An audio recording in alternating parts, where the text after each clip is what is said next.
Hey, this is Sky. Welcome to my YouTube channel. Tuesday afternoon, I'm in the office taking care of business, paying bills as usual, mind, body, and soul. This is how we get through. Let's just philosophize a little bit. Have you ever wondered if everything you've ever been told is a lie? Starting with the stories we were told as kids.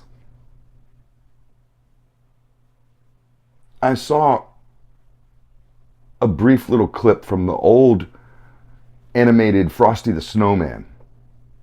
Came out in the 70s.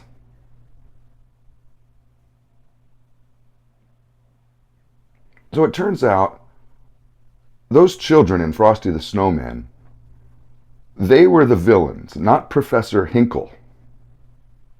Throughout the Frosty the Snowman story, Professor Hinkle is the protagonist, is the villain. And he loses a magic hat. He's a magician. He loses a magic hat. The wind blows it away.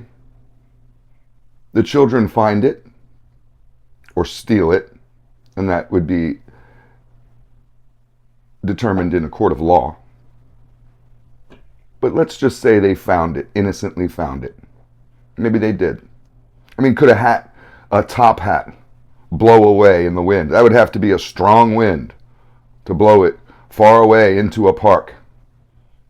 I mean, maybe it could blow it off a windowsill right onto the ground below. But to take it into the air, far away, that's a little questionable. But that's the story we're told.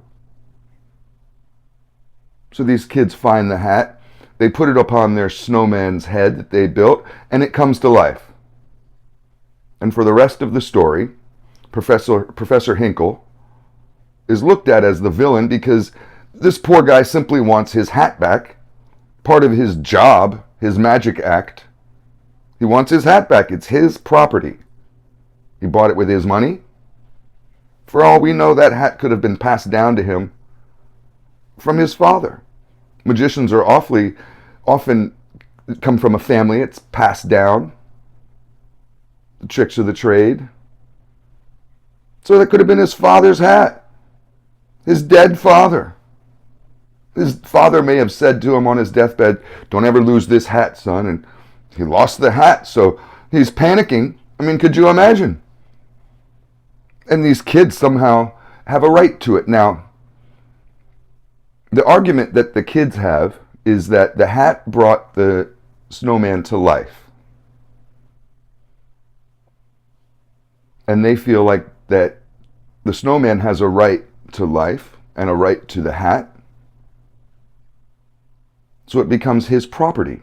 That the snowman's, Frosty, somehow has a right to property. So property rights go country by country. Not every country affords property rights. And if we're claiming that Frosty the Snowman is an American, then only humans have property rights. A dog doesn't have property rights. A cat doesn't have property rights. A fish doesn't have property rights. Humans do. Frosty's not a human. Therefore, he does not have any rights of property. He doesn't have any right to life. That's for babies. Maybe you could classify Frosty as an animal, and possibly PETA or one of these organizations, the Humane Society, might pick up the case and be able to fight against having Frosty melted or euthanized because of his horrible crime. But I think we blame the kids. You don't blame Frosty. He innocently just sat there as an inanimate object and they brought him to life. Or did they? Can it be proven that Frosty was ever alive? I don't think it can. See, it was Christmas. And everybody knows that eggnog is flowing, at least used to be. I hate eggnog. My brother loves that shit. I hate it. It's disgusting. Keep that shit away from me. But what do they put in eggnog? Rum or brandy, right? These kids, this is what happened. They got into their parents' eggnog, as kids do during the holiday season. They got drunk off of brandy or some rum.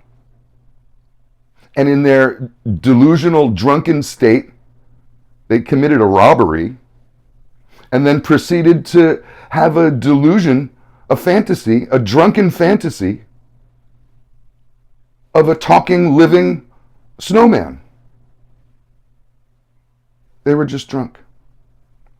Professor Hinkle tells them at the end of the story, or somewhere in the story, when you kids grow up, you'll realize that snowmen can't talk. They don't come alive. And that was just a harsh truth from a magician. No, he was an innocent man who got his hat stolen and deserved to have it back to him, returned to him. Frosty the Snowman was never alive. That's a drunken fantasy of little criminal children.